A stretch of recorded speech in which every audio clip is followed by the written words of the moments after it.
Now, I don't usually make videos like this, but I feel like this whole instant gratification versus delayed gratification is pretty popular and pretty trending on the internet right now.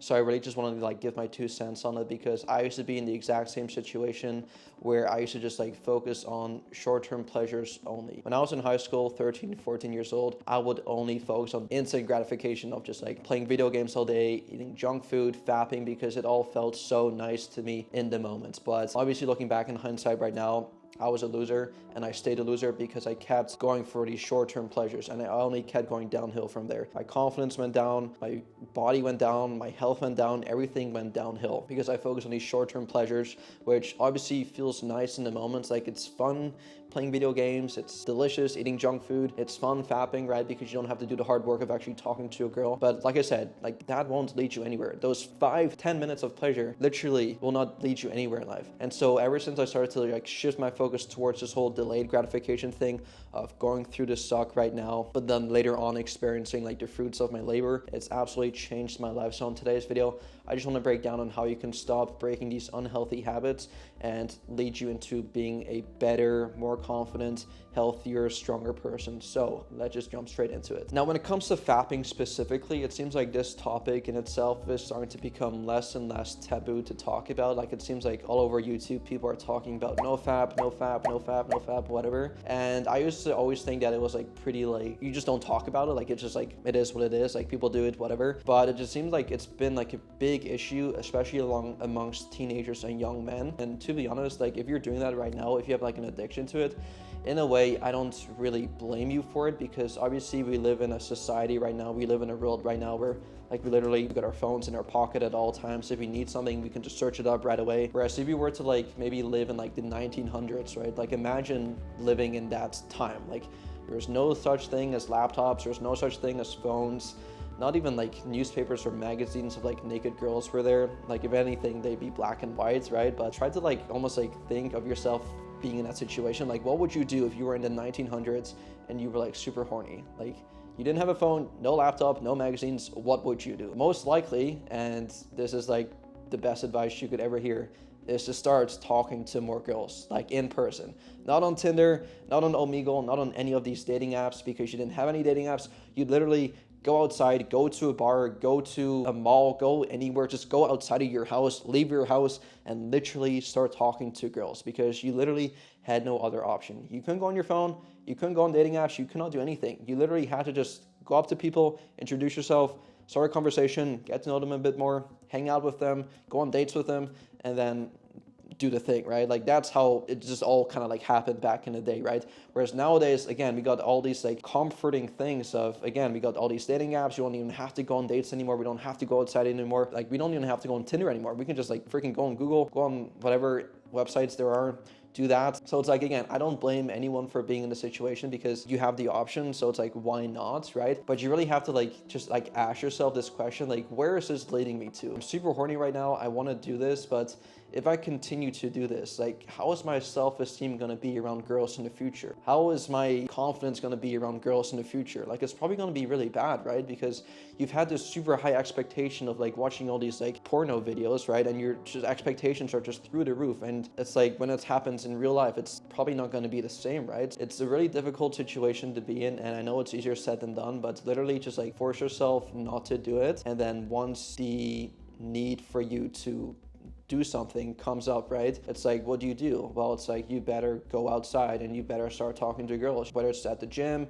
or at the shopping mall or at work, anywhere, at the grocery store. Like, literally, like, you have no other options, so you might as well just like go that route, which again sucks. It is more difficult, but it'll lead you to a better future, right? Because again, your self-esteem will start to improve, your confidence will start to improve, your social skills will start to improve, and just overall you'll just start to be a much more confident person, compared to if you were to just cave into the short-term pleasure of, that's too hard, I don't want to do that, let me just go on my phone instead. Try to put yourself in a situation where you're living in the 1900s, you don't have access to any of these things, which again, I know it's difficult to do because you literally have it in your pocket right now, but try to put yourself in that situation, and I guarantee you, if you truly want to like fix this issue, It'll 100% help because it's helped me tremendously, and I really think it'll help you out as well. So next up, let's talk about video games. Now, obviously, video games, I used to play them all the freaking time. FIFA used to be my video game, and I haven't played it since, I would say, high school. The way I kind of stopped focusing on the short-term gratification of playing video games, leveling up, doing this, doing that, the best way I've almost like stopped doing that is, and it sounds so cheesy and so cliche, but I've just started to like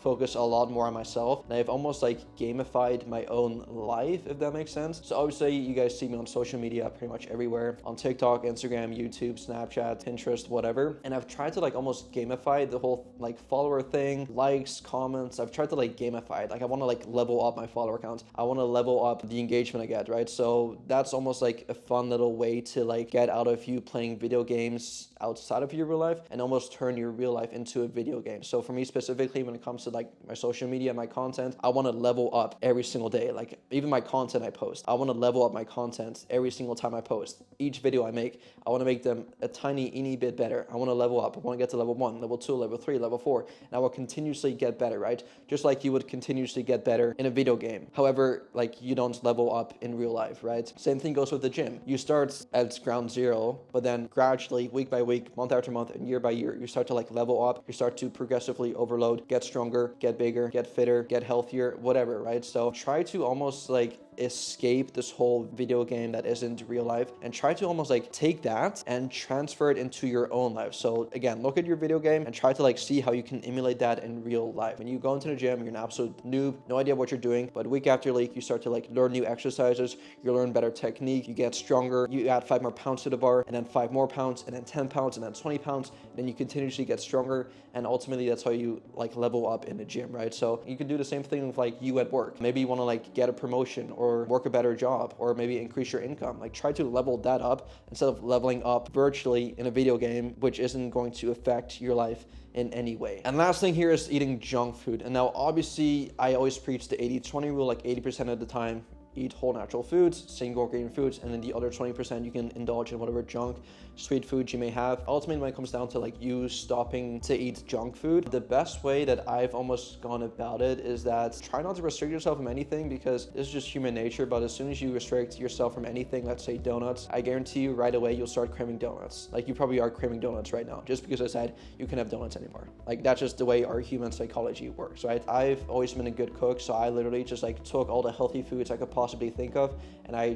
got creative with it and almost like turned it into a nice, tasty, healthy meal. Whether it's like adding some special seasonings or adding more flavor like onions and garlic, or just getting a bit more creative when it comes to like baking things. There's a bunch of recipes you can find online on like healthier alternatives of certain foods. For example, you really like brownies, you can make like black bean protein brownies, which obviously isn't going to taste the same, I know that. However, it'll still satisfy your sweet tooth. Definitely, don't get me wrong, it does take time, but after the first couple months and years of you adapting to this like healthier eating lifestyle, it almost turns into literally a habit. And my parents say this all the time. It's like, Conan, how do you do this? Or even my friends like, Conan, how do you stay on track all the time? How do you eat so healthy? And it's, to me, it's like I don't really view it as a diet specifically. I just view it as a lifestyle. I just view it like that's what I normally eat. Yeah, I eat oatmeal for breakfast. Like, yeah, that's normal to me. Yeah, I eat chicken, rice, and avocado and broccoli for lunch. Yeah, that's what I normally do. It's just a habit for me, right? Like, I don't see myself, or I could never see myself choosing anything else other than that. It's like, I don't see myself eating McDonald's. Like, obviously, from time to time, okay, sure. But I know that's the short-term gratification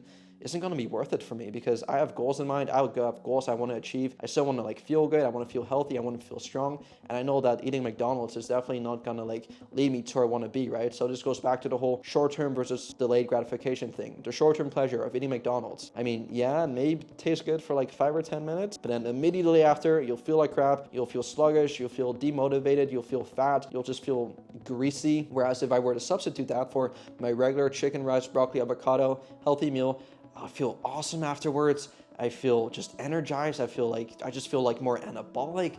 I just feel amazing afterwards. Like, knowing these two options, 100% of the time, I'm going for this. Plus, what makes it so much better is that I actually enjoy eating the chicken, broccoli, and avocado so much more than I do the McDonald's. Because again, I've turned it into a habit. It is normal to me, and I don't really view it as like a specific diet. I view it more as like just a habit and a lifestyle to me. So that is what I've done to my diet, and that's why I always preach to all my clients and everyone that follows me, is to like turn these bad habits into healthier habits. And then over time, if you do this consistently for a couple of weeks, months, and years on end, it'll turn into a lifestyle and you won't have to think twice about your food choices anymore. So that's ultimately how I switched my mindset from wanting these instant short-term pleasures versus now strictly only wanting the delayed gratification, going through the suck, going through the grind, because I know it'll pay off in the long run. If this video resonated with you and you took something out of this video, please be sure to go give this video a thumbs up, watch this video right over here, and I'll see you guys in the next one. Peace out.